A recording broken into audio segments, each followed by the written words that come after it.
반대 안양 쪽으로 역시 금천교 부근 사고 처리 작업도 마무리되면서 뒤로 목동교부터 정체만 남아 있습니다. KBS 교통정보센터였습니다.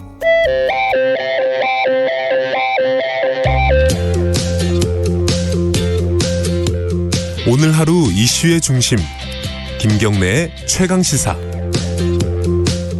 네, 김경래의 최강시사 3부 계속 진행되고 있습니다. 북한 얘기 좀 해볼게요.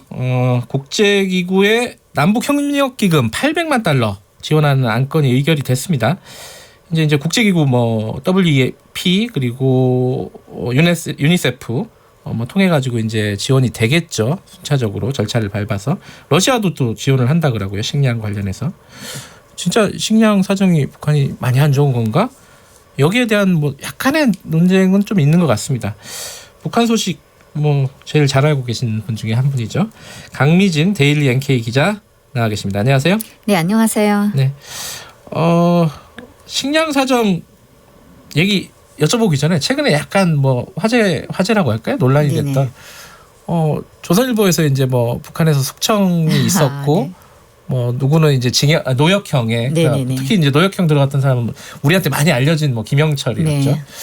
근데 나왔어요 이제 네. 공식 석상에 나오고 네. 김여정 부부장도 어디 근신 중이라 그랬는데 또 나왔어요. 네. 그것도 김정은 위원장 바로 옆에 네. 앉아가지고 이거 북한 소식을 이게 언론에 보도되는 거 어디까지 믿어야 됩니까? 이거 참 어려워요. 그러니까요. 저도 기자기 때문에 그런 부분에 대해서는 아주 예민한데요.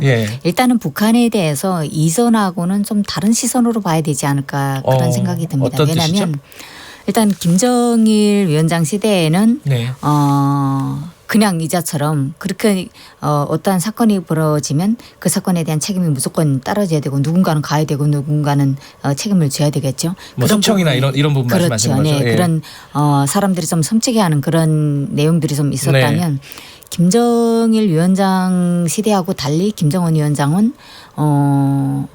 조금 방향을 틀어서 그 사람을 감화시킨다거나 아니면 사상 교육을 좀 더 시키거나 그런 질책으로 끝나는 그런 부분이 좀 많다고 합니다. 그러니까 이전하고는 좀 다르죠. 이제 어디 보내거나 이런 걸 그리고 그 사람들만의 잘못이 아니기 때문에 어떤 잘못에 대해서 특별하게 이제 장성택처럼 이제 어떤 그런 특별한 그런 일이 있기 전에는 그렇게 아버지 시대의 그 전철을 밟지는 않은 것 같습니다. 그렇군요. 통치 스타일이 좀 달라졌다. 달라졌죠. 네. 그렇군요.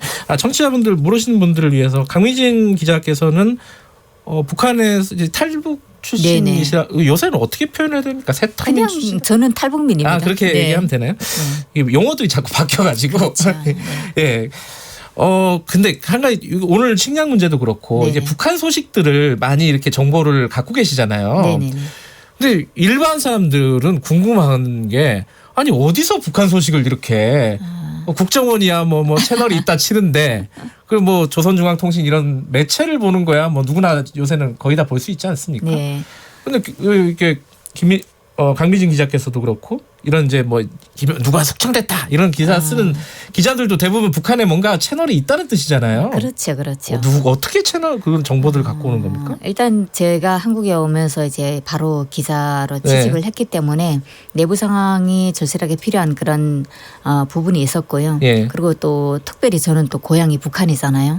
그래서 일단은 지인들로부터 처음에는 통화를 하면서 했고 사실 이게 국가 안보적으로 볼 때는 어떻게 문제가 될 수 있는 소지가 있을 수도 있겠지만 일단 그 한국 사람이 미국에 가 있는 가족한테 전화하는 거랑 그렇죠. 네, 그랑 저는 같다고 보거든요. 네, 그런 의미에서 일단 업무적인 그런 부분도 조금 좀 첨부를 해서 소식을 알아오는데 그렇군요. 그런 소식통 요새 이제 언론에 많이 등장하죠. 대북 소식통 이런 게 많은데 그런 소식통을 통해서 입수하신 정보에 따르면 북한의 식량 문제는 어느 정도로 심각합니까? 일단은 도시하고 농촌의 차이를 좀 갈라봐야 되지 않을까 싶습니다. 네. 그리고 도시의 경우는 애육원이라든가 고아원, 육아원 이렇게 취약계층, 양로원. 애육원이라 그래요? 네, 애육원도 있고 육아원도 있고. 애육원은 대상이 아마 이제 애육원 같은 경우는 5살 이상부터 것 같아요. 좀 네. 이게 연령별로 이렇게 부르는 호칭이 그렇죠. 통칭이 다르군요. 육아원은 0살부터 이제 예, 그렇군요. 올라가고. 예, 어쨌든 예. 네, 그렇게 그 국가 공급 체계를 받는 그런 계층들이 식량 공급이 안 되고 있는 상황이니까. 아, 그래요. 네, 아주 어려운 걸로 제가 알고 있고요.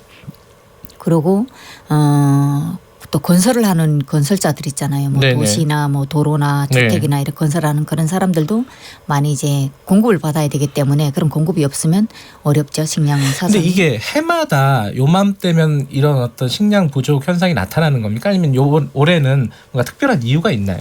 올해 같은 경우는 예.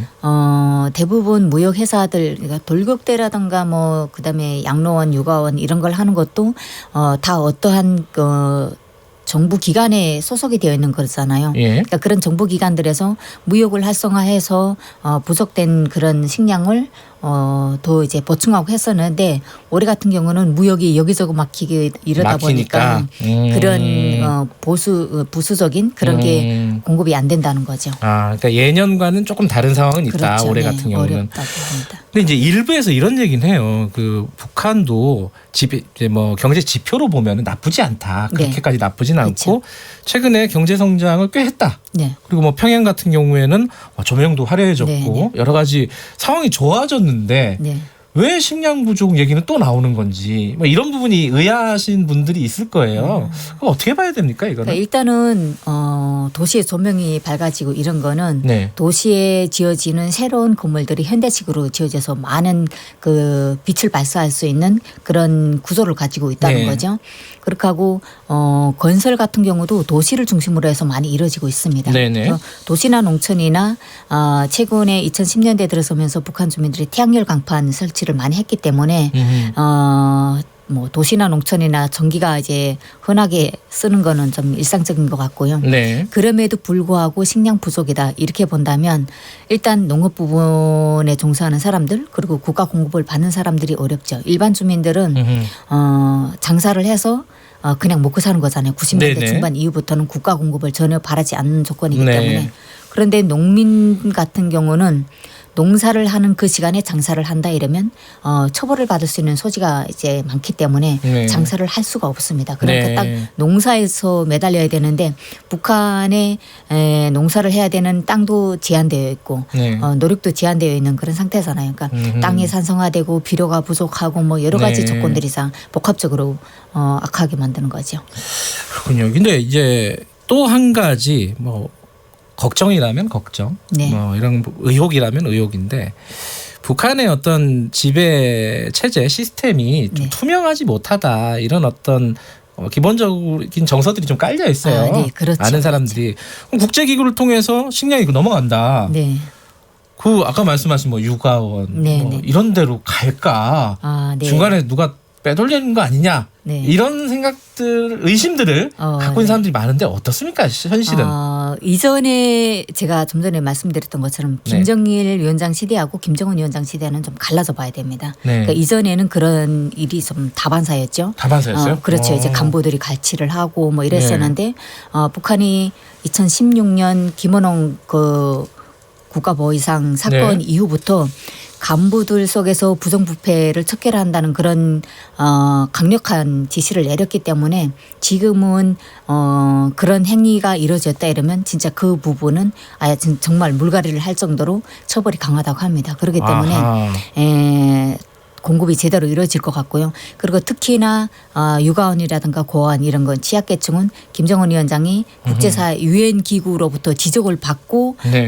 새로 시작한 사업이기 때문에 그런 자신이 이제 주도하는 그런 사업에 공급되는 게 공급이 잘 안 되고 있다 이러면 네. 강력한 처벌이 이루어지겠죠. 그렇기 때문에 아하. 간부들도 지금은 대부분은 공급이 제대로 이루어지고 있는 상태라고 합니다. 그러니까 강민진 기자께서 파악하시기에는 이 배급이나 이런 부분들이 예전보다는 많이 투명해졌다. 그렇죠. 이렇게 네. 말씀하시는 거고 최근에 시간이 많잖아요. 제가 사실 궁금한 게 굉장히 많은데 한두 가지만 여쭤보고 네. 마무리를 해야 될 것 같은데 하나는 지금 뭐 북미 회담도 마찬가지고 남북 대화도 거의 지금 막혀 있는 상황이잖아요. 네. 근데 뭐 하노이 노딜 네네. 이 이후에 북한 주민들의 정서라고 할까요? 여론이라고 할까요? 어떻습니까? 사실 북한 주민들로서는 하노이 회담이 성과적으로 진행될 거라고 믿었죠. 그렇기 네. 때문에 북한 당국도 그런 선전을 많이 했었고요. 네. 그런데 일이 안 됐잖아요. 네. 이게 일이 안 된 게 북한 주민들 누가 시켜서가 아니라 대부분 주민들이 그래 미국은 역시 미국이다. 미국을 믿으면 우리는 안 된다는 그런 신념이라고 할까요? 그런 걸 더 강조해준 그런 계기가 됐다고 봐야 됩니다. 어허. 그러다 보니까 내부적으로는 더 단단하게 다져지는 거죠. 그러면은 쉽지 않네요. 이게 그렇죠. 대화가 다시 재개되는 게 네. 북한 정서로 봐도. 그런데 이제 그 대화 다시 시작을 하려면 김정은 위원장이 어떻게 이제 결심하는가에 따라 달려 있죠. 오늘 좀 안타깝습니다. 이게 좀 더 여쭤봐야 되는데 다음을